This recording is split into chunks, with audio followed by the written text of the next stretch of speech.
দেখেছেন বন্ধুরা আজকের এই তালের পিঠেটা কতটা সুন্দর আর কতটা লোভনীয় হয়েছে, দেখতে কত সুন্দর হয়েছে দেখুন। তো আপনারা বাড়িতে একবার আমার মতো করে তাল দিয়ে না এই পিঠেটা বানিয়ে খেয়ে দেখবেন।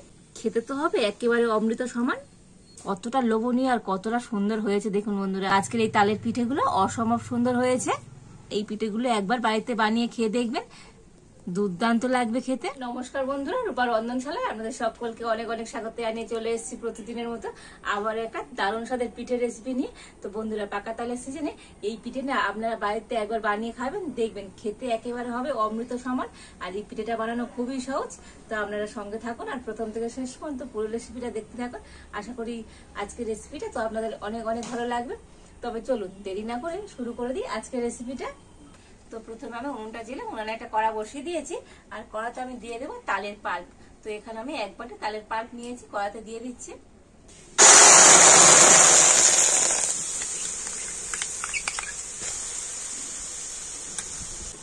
তো তালের পাল্পের মধ্যে অল্প একটু লবণ দিয়ে দিচ্ছি, আর দিয়ে দেবো গুঁড়ো চিনি 2 চামচ। তো আপনারা গোটা চিনিও দিতে পারেন। তো লবণ আর চিনি দিয়ে তালের পাল্পটাকে একটুখানি আমি ফুটিয়ে নিব।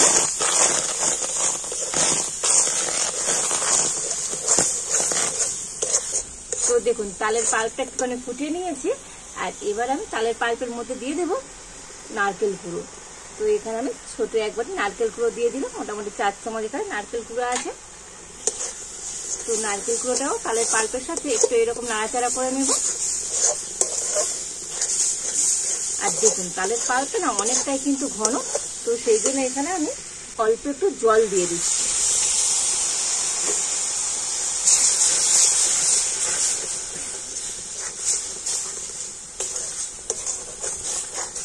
তো জল দিয়ে আবার একটুখানি এইভাবে নাড়াচাড়া করে নেব। তো দেখুন জল দিয়েও না তালের পাল্পটাকে একটুখানি ফুটিয়ে নিয়েছি, আর এবার আমি তালের পাল্পের মধ্যে দিয়ে দেবো সুজি। তো যে বাটি মাপ করে এক বাটি তালের পাল্প নিয়েছি, তো সে বাটি মাপ করে আমি এক বাটি সুজি নিয়েছি, তো দিয়ে দিচ্ছি। আর এবার আমি সুজিটা দিয়ে তো কন্টিনিউ কিন্তু তালের পাল্পের সাথে ভালোভাবে নাড়াচাড়া করে নেব। আর এই সময় উনুনের জালটা একদম কমে দিতে হবে। তো একদম হালকা জাল দিয়ে তো এইভাবে একটু নাড়াচাড়া করলে না একটা খুব সুন্দর শক্ত ডো তৈরি হয়ে যাবে। আর একটু হালকা জাল দিয়ে না সুজিটা কিন্তু খুব ভালো মতো সিদ্ধ হয়ে যাবে। তো দেখুন এইভাবে নাড়াচাড়া করে না ডোটাকে কিন্তু এরকম একটু টাইট করে তৈরি করে নিতে হবে। তো দেখুন ডোটা কত সুন্দর টাইট হয়ে গিয়েছে। আর এবার আমি এই ডোটা নামিয়ে নেব।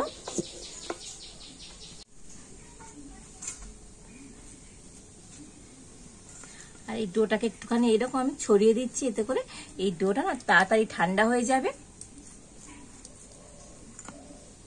আর এই ডোটা না একটু ঠান্ডা করে নিয়েছি, আর হাতে একটু আমি ঘি লাগিয়ে নিয়েছি। আর এবার আমি এই ডোটাকে খুব ভালো করে মেখে নেব।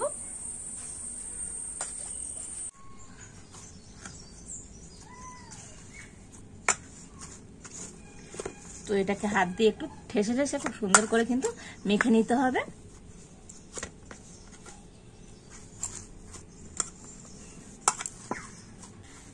তো দেখুন ডোটাকে কিন্তু হাত দিয়ে খুব সুন্দর করে মেখে নিয়েছি।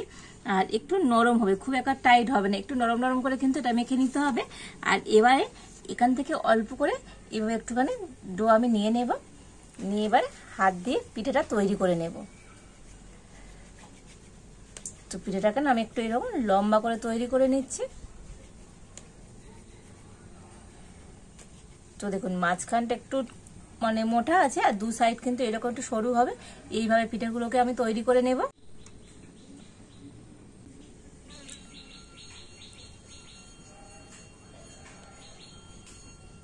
তো দেখুন আরো একটা পিঠে আমি তৈরি করে নিয়েছি।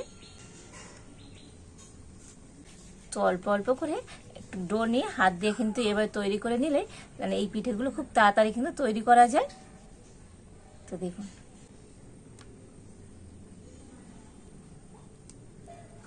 তো তাল দিয়ে তো আপনারা সবসময় বেশিরভাগ বাড়িতে আর কি তালের বড়া বানানো হয়। তো তালের বড়া না বানিয়ে একবার আমার মতো করে পাকা তাল দিয়ে তালের এই পিঠেটা বানিয়ে দেখবেন, খেতে তো বন্ধুরা অমৃত সমান লাগবে। আর একবার বানিয়ে খেলে না স্বাদ সারা জীবন মুখে লেগে থাকবে। আর এইভাবে আমি সমস্ত পিঠেগুলো তৈরি করে নেব। তো দেখুন এই সমস্ত পিঠেগুলো তৈরি করে নিয়েছি। আর কিছুটা পিঠে আমি এরকম ছিদ্র করা থালার মধ্যে নিয়ে নিয়েছি, আর এর মধ্যে কিন্তু একটু ঘি লাগিয়ে দিয়েছি। তারপরে পিঠেগুলো তুলে নিয়েছি, যেহেতু পিঠেগুলো আমি আজকে ভাপিয়ে নেব। আর বাকি পিঠেগুলোও কিন্তু আমি ছিদ্র করা থালার মধ্যে নিয়ে নেব।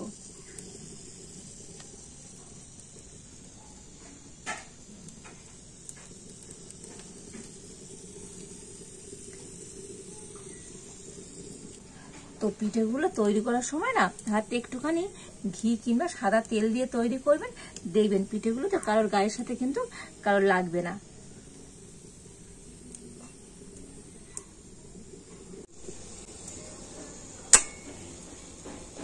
আর এবার আমি পিঠেগুলোকে ঢাকা দিয়ে দিচ্ছি। তো এই পিঠেগুলো ভাপাতে না সময় একদমই লাগবে না, 10 মিনিট হলে হয়ে যাবে। তো আজকে আমি পিঠেগুলো ভাপিয়ে নিচ্ছি। তো আমরা চাইলে এই পিঠেগুলোকে তেলে ভেজেও খেতে পারেন। তো পিঠেগুলোকে আমি 10 মিনিট কিন্তু ভাপিয়ে নিয়েছি। আর দেখুন পিঠেগুলো ভাপানো হয়ে গেলে না পিঠের কালারগুলো একটু চেঞ্জ হয়ে যাবে, আর হাত দিয়ে বুঝতে পারবেন আগের থেকে পিঠেগুলো না অনেকটা টাইট হয়ে যাবে। আর এবার আমি নামিয়ে নেব।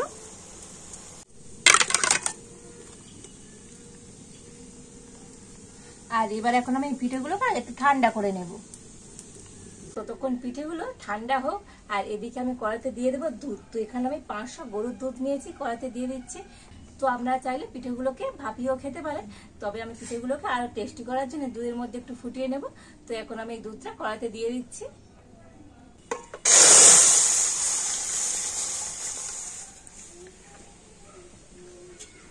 আর এবার আমি দুধটাকে ফুটিয়ে একটু ঘন করে নেব। তো দুধটাকে একটু ফুটিয়ে ঘন করে নিয়েছি। আর এবার আমি একটা এলাচ ফাটিয়ে নিয়েছি, তো দুধের মধ্যে দিয়ে দিচ্ছি। আর দেখুন দুধটা না আগের থেকে ফুটিয়ে অনেকটাই কিন্তু ঘন করে নিয়েছি। আর এবার আমি এই পিঠেগুলোকে নিয়ে দুধের মধ্যে দিয়ে দেব। আর এই পিঠেগুলো ঠান্ডা হয়ে গেলে না খুব সুন্দর কিন্তু ছেড়ে যাবে। তো দেখুন একটু এইভাবে ঠান্ডা করে নিতে হবে।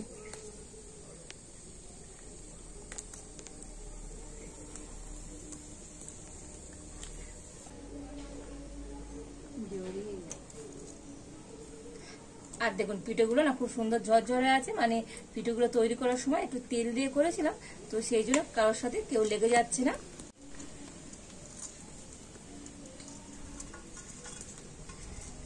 তো দেখুন সমস্ত পিঠেগুলো আমি দুধের মধ্যে দিয়ে দিয়েছি। আর পিঠেগুলোকে দুধের মধ্যে আমি 5 মিনিট ফুটিয়ে নেব। তো বেশিক্ষণ ফোটাবার দরকার নেই, যেহেতু পিঠেগুলো ভাপানো আছে। তো 5 মিনিট ফুটিয়ে নিলেই হয়ে যাবে। তো পিঠেগুলো দুধের মধ্যে দিয়ে একটু ফুটিয়ে নিয়েছি।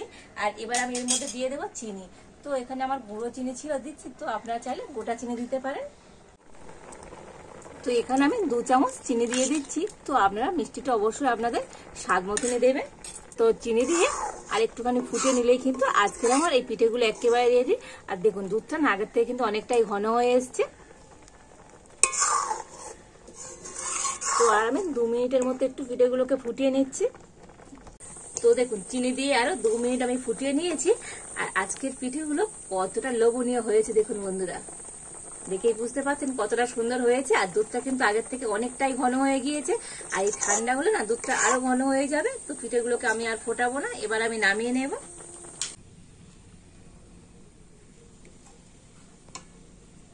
আর দেখেছেন বন্ধুরা আজকের এই তালের পিঠেটা কতটা সুন্দর আর কতটা লোভনীয় হয়েছে, দেখতে কত সুন্দর হয়েছে দেখুন। তো আপনারা বাড়িতে একবার আমার মতো করে পাকা তাল দিয়ে না এই পিঠেটা বানিয়ে খেয়ে দেখবেন, খেতে তো হবে একেবারে অমৃত সমান। আর দেখেছেন তো আজকের এই পিঠেটা কতটা সুন্দর হয়েছে, দেখতে কত লোভনীয় হয়েছে দেখুন। আর এগুলো দেখার থেকে খেতে তো আরো দুর্দান্ত হয়, কতটা লোভনীয় আর কতটা সুন্দর হয়েছে দেখুন বন্ধুরা। তো দেখুন আজকের এই তালের পিঠেগুলো অসম্ভব সুন্দর হয়েছে। তো স্বাদে তো একেবারে অমৃত সমান। এই পিঠেগুলো একবার বাড়িতে বানিয়ে খেয়ে দেখবেন, দুর্দান্ত লাগবে খেতে। তো পিঠেটা তো আপনাদের দেখাবো। তো এই পিঠেটা কতটা সুন্দর সিদ্ধ হয়েছে দেখুন, একদম কিন্তু মানে নরম হয়ে গিয়েছে, দেখেই বুঝতে পারছেন, যেহেতু খুবই গরম আছে। আর দেখুন একেবারে কিন্তু মুখে দিলেই মিলিয়ে যাবে, অসম্ভব সুন্দর হয়েছে আজকের এই তালের পিঠেগুলো। তো পাকা তাল দিয়ে না এইভাবে একবার পিঠে বানিয়ে দেখবেন। এই তালের সিজনে না এই পিঠে একবার বানিয়ে না খেলে কিন্তু আফসোস থেকে যাবে।